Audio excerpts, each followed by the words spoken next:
Bonjour les élèves, aujourd'hui nous allons commencer notre nouvelle unité et on commence par la première leçon, les miroirs. Quelles sont les utilisations des miroirs? On utilise les miroirs dans nos maisons, on utilise des miroirs plans pour se coiffer. On utilise les miroirs aussi à la maison pour se raser ou bien pour le maquillage. On utilise les miroirs sphériques aussi dans les aéroports pour réfléchir la lumière des projecteurs. On utilise aussi les miroirs dans les voitures, les rétroviseurs de la voiture pour découvrir la route ou bien le chemin derrière le chauffeur. Donc les miroirs ont de nombreuses utilisations. Et maintenant, la réflexion de la lumière. Qu'est-ce que ça veut dire réflexion de la lumière? C'est le retour de la lumière dans le même milieu lorsqu'elle rencontre une surface réfléchissante. Vous avez étudié que la réflexion, c'est le retour de la lumière lorsqu'elle tombe sur un objet, n'importe quelle surface qui réfléchit la lumière. Et c'est à cause de la réflexion de la lumière que nous pouvons voir les objets. Donc nous voyons grâce à la réflexion de la lumière. Et la réflexion, c'est le retour de la lumière quand elle rencontre une surface réfléchissante.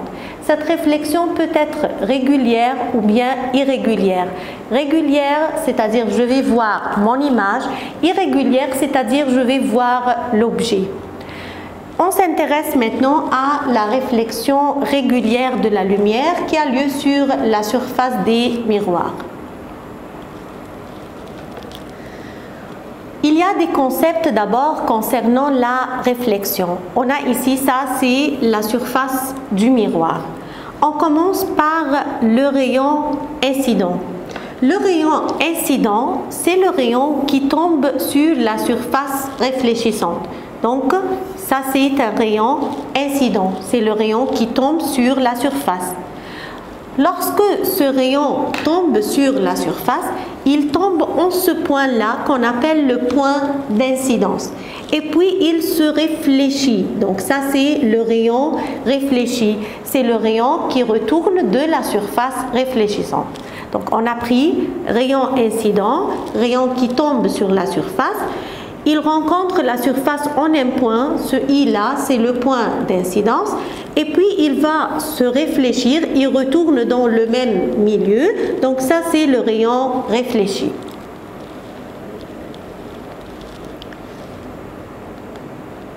Il y a aussi l'angle d'incidence.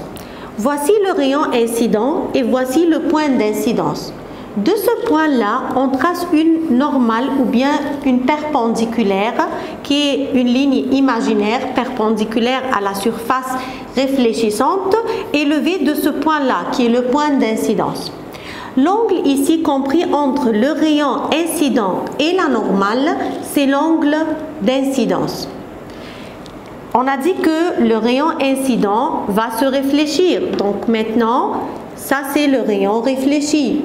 L'angle compris entre le rayon réfléchi et la normale élevée du point d'incidence, c'est l'angle de réflexion. Donc on a rayon incident, le rayon qui tombe sur la surface réfléchissante en un point, qui est le point d'incidence. Il va se réfléchir, donc ça c'est le rayon réfléchi. Du point d'incidence, il y a une normale ou bien une perpendiculaire élevée de ce point-là. L'angle compris entre le rayon incident et la normale, c'est l'angle d'incidence. L'angle compris entre le rayon réfléchi et la normale, c'est l'angle de réflexion. Et maintenant, on parle des lois de la réflexion de la lumière. Première loi, c'est que mesure de l'angle d'incidence est égale à mesure de l'angle de réflexion. C'est-à-dire, si la mesure de l'angle d'incidence est 30 degrés, donc la mesure de l'angle de réflexion est 30 degrés.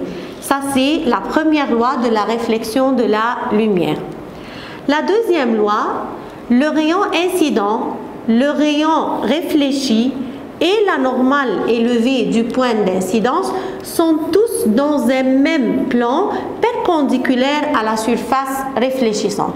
Voilà, rayon incident, normal et rayon réfléchi. Voici le plan et voici la surface du miroir. Le rayon incident, la normale et le rayon réfléchi sont dans un même plan perpendiculaire à la surface réfléchissante. Donc ce sont les deux lois de la réflexion de la lumière. On va commencer à parler d'abord du miroir plan. Voici le miroir plan. Je vais mettre l'objet devant le miroir.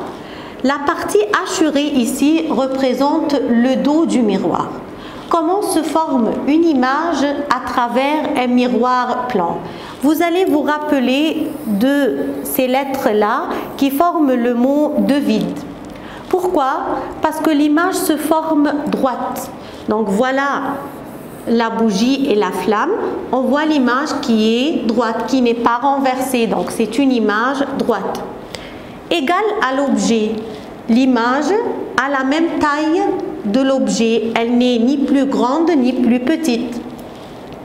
C'est une image virtuelle.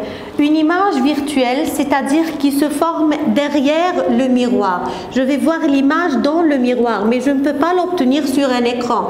Si je mets ici un écran, un carton blanc ou bien une feuille, je ne peux pas voir l'image de la bougie sur la feuille. Je vais voir l'image derrière le miroir. Je ne peux pas l'obtenir sur un écran, donc c'est une image virtuelle.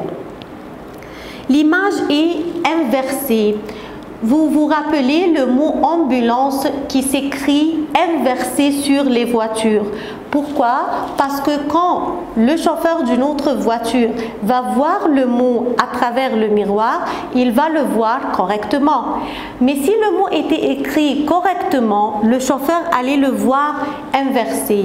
Donc l'image formée est droite égale à l'objet virtuel inversé.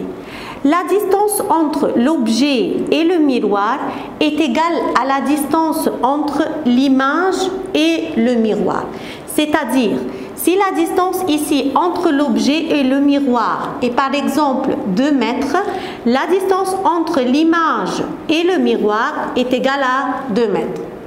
Donc, si la distance entre l'objet et le miroir était par exemple 10 mètres, ça veut dire, la distance entre l'objet et son image est égale à 10 mètres, ça veut dire la distance entre l'objet et le miroir est 5 mètres. Donc ça, ce sont les caractéristiques de l'image formée dans un miroir plan. On va se rappeler du mot de vide, droite égale à l'objet, virtuel, inversé, distance entre objet et miroir égale la distance entre l'image et le miroir. Et maintenant, voyons ce dessin-là pour voir comment on peut dessiner l'image d'un objet placé devant un miroir plan. Voilà le miroir plan, il est représenté par une ligne droite.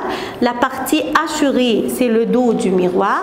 Je mets l'objet ici devant la surface réfléchissante du miroir. Voilà un rayon qui vient de l'objet et qui tombe sur la surface du miroir. Donc ça, c'est le rayon incident. Ce rayon-là va se réfléchir de telle sorte que si j'imagine ici la normale élevée du point d'incidence, la mesure de l'angle d'incidence doit être égale à la mesure de l'angle de réflexion. Un autre rayon incident qui tombe sur la surface du miroir et qui va se réfléchir. La même chose. Si ça c'est le point d'incidence et j'imagine ici la normale élevée du point d'incidence, la mesure de l'angle d'incidence doit être égale à la mesure de l'angle de réflexion. Donc on a les deux rayons incidents et voilà les deux rayons réfléchis. Ces rayons réfléchis ne vont pas se rencontrer ici, mais c'est leur prolongement qui se rencontrent. Et je dessine le prolongement avec des pointillés pour représenter les prolongements des rayons réfléchis. Ces prolongements se rencontrent en un point, c'est là que va se former l'image de l'objet.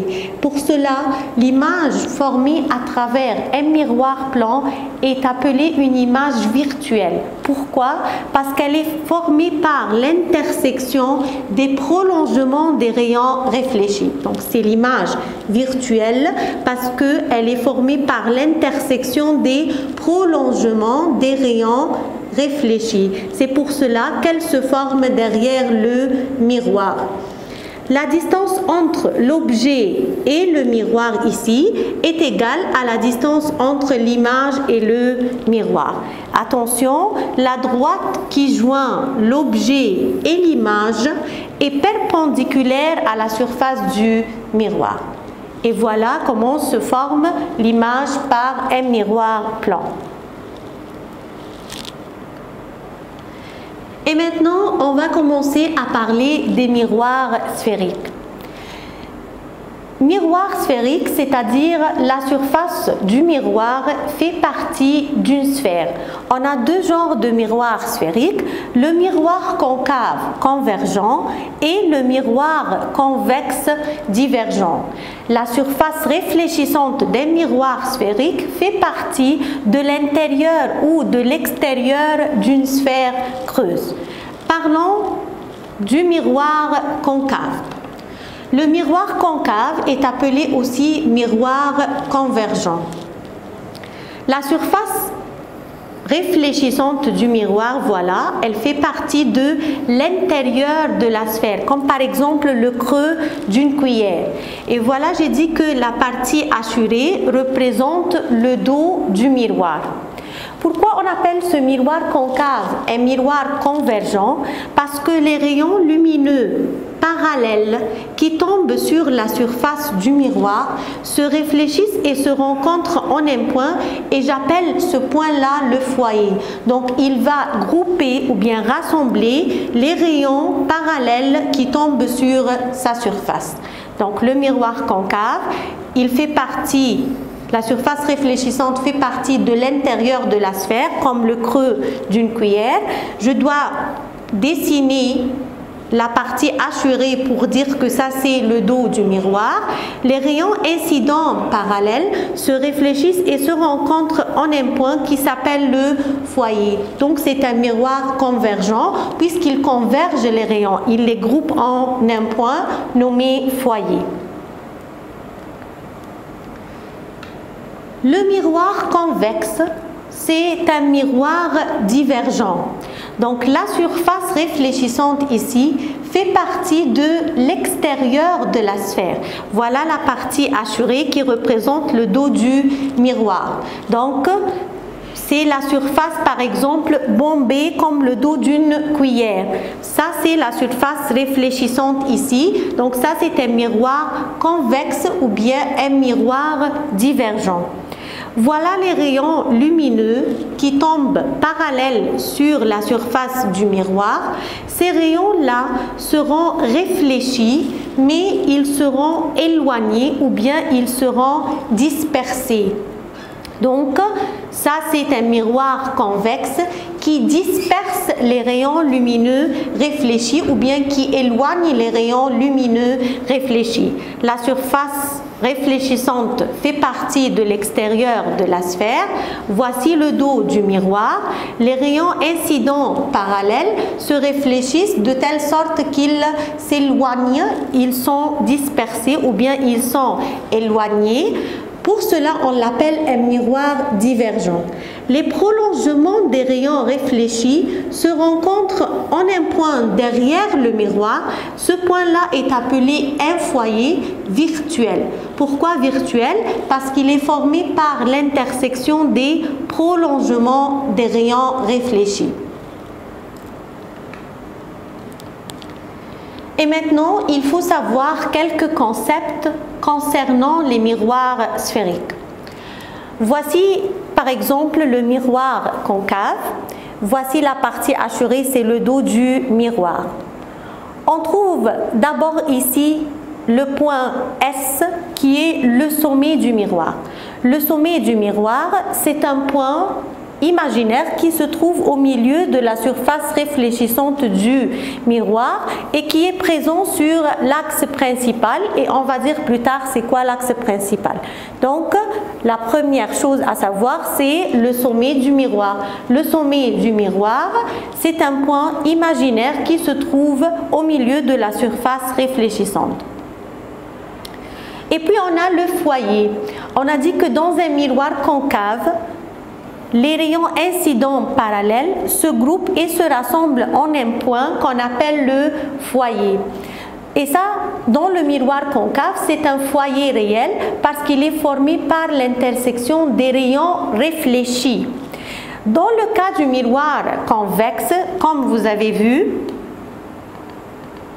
c'était un foyer virtuel parce qu'il est formé par l'intersection des prolongements des rayons réfléchis.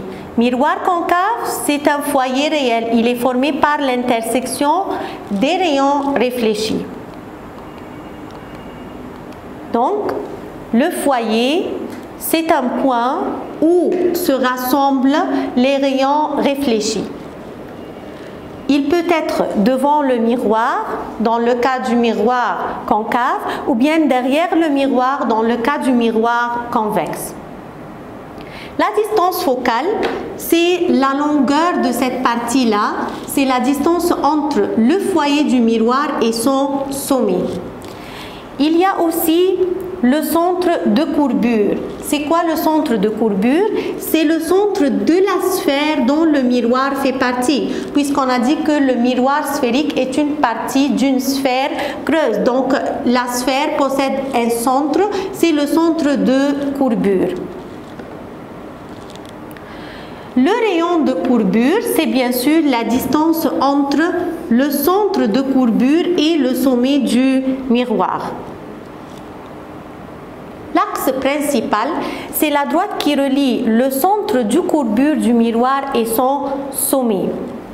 Donc, centre de courbure, c'est le centre de la sphère. La distance entre le centre de courbure et le sommet du miroir, c'est le rayon de courbure. Et cette droite-là qui relie le centre de courbure, le foyer et le sommet, c'est l'axe principal.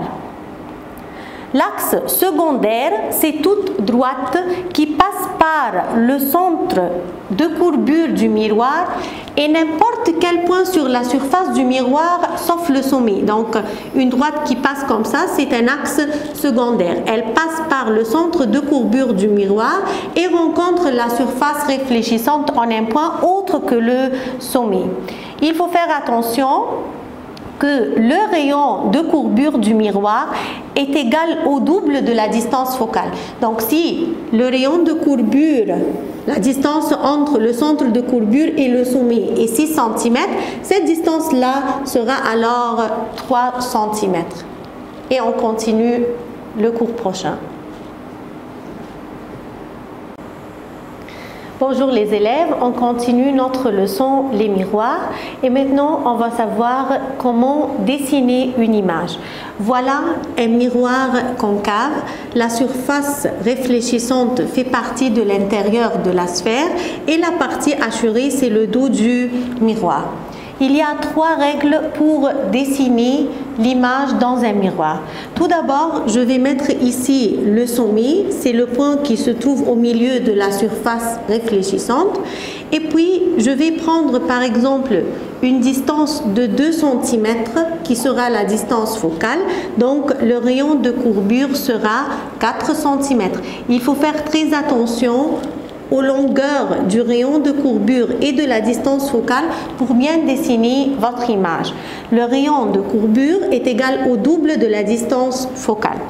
Et maintenant, voyons la première règle.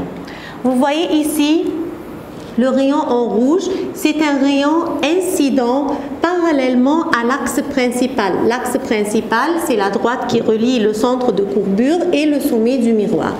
Un rayon incident parallèlement à l'axe principal se réfléchit en passant par le foyer. Donc ça, c'est la première règle.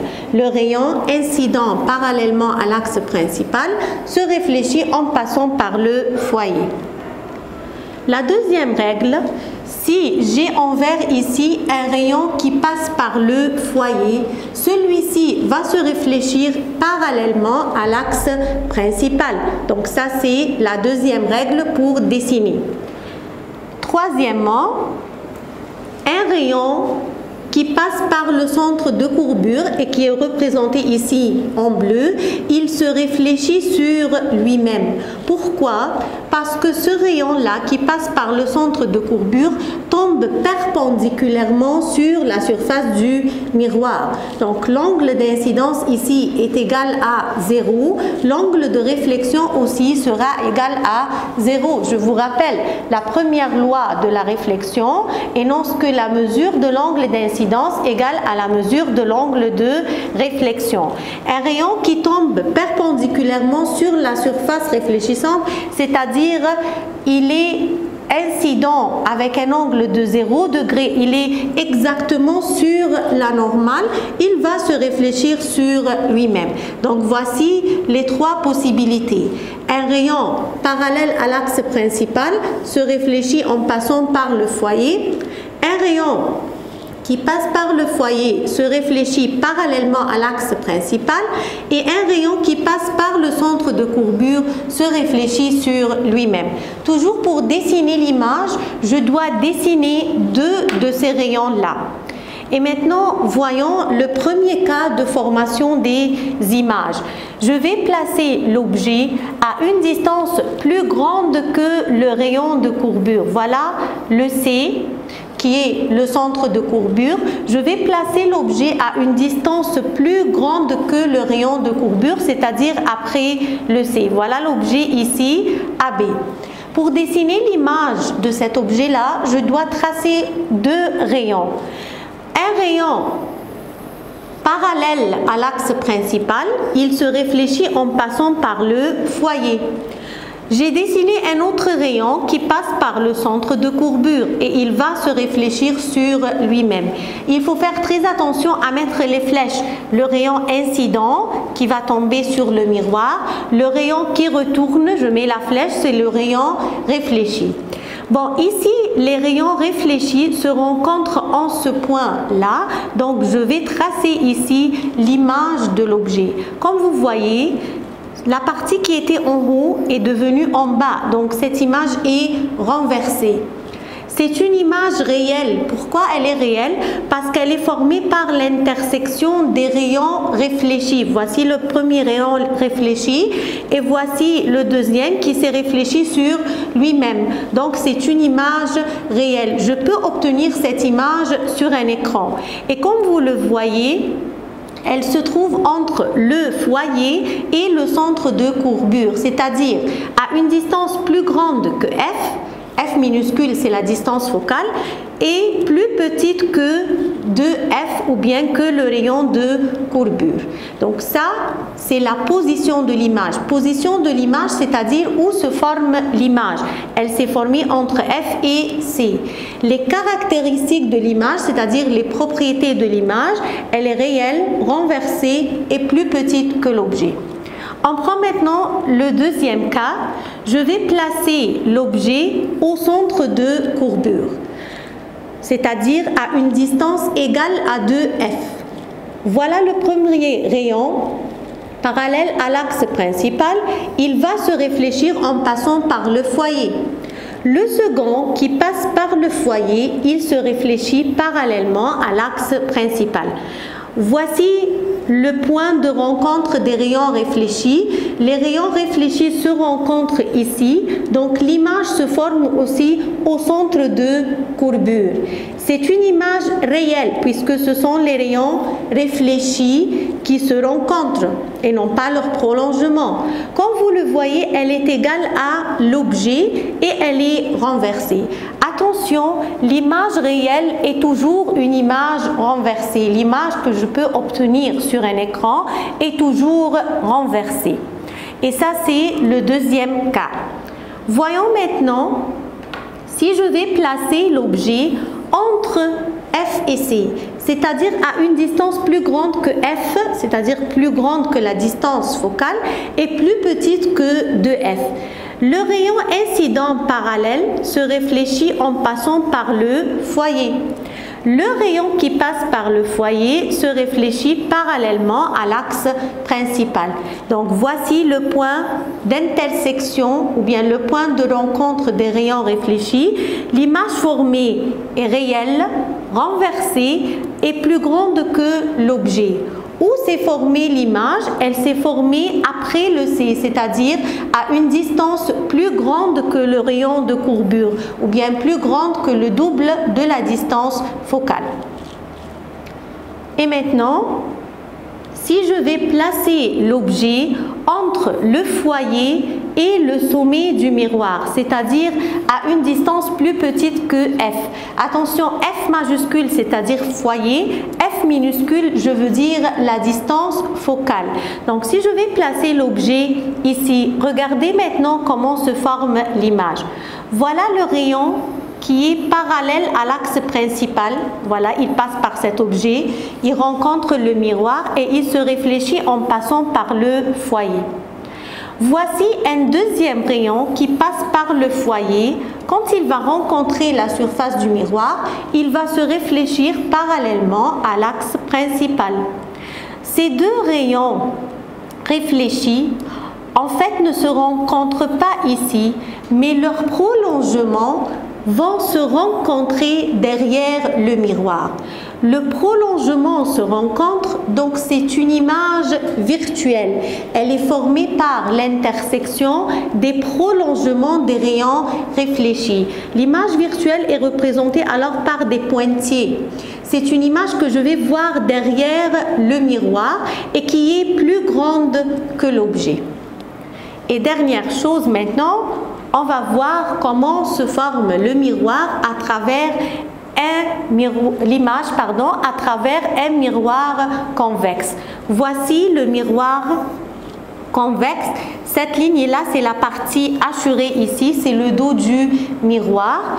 Le miroir convexe est un miroir divergent, c'est-à-dire qui disperse les rayons réfléchis.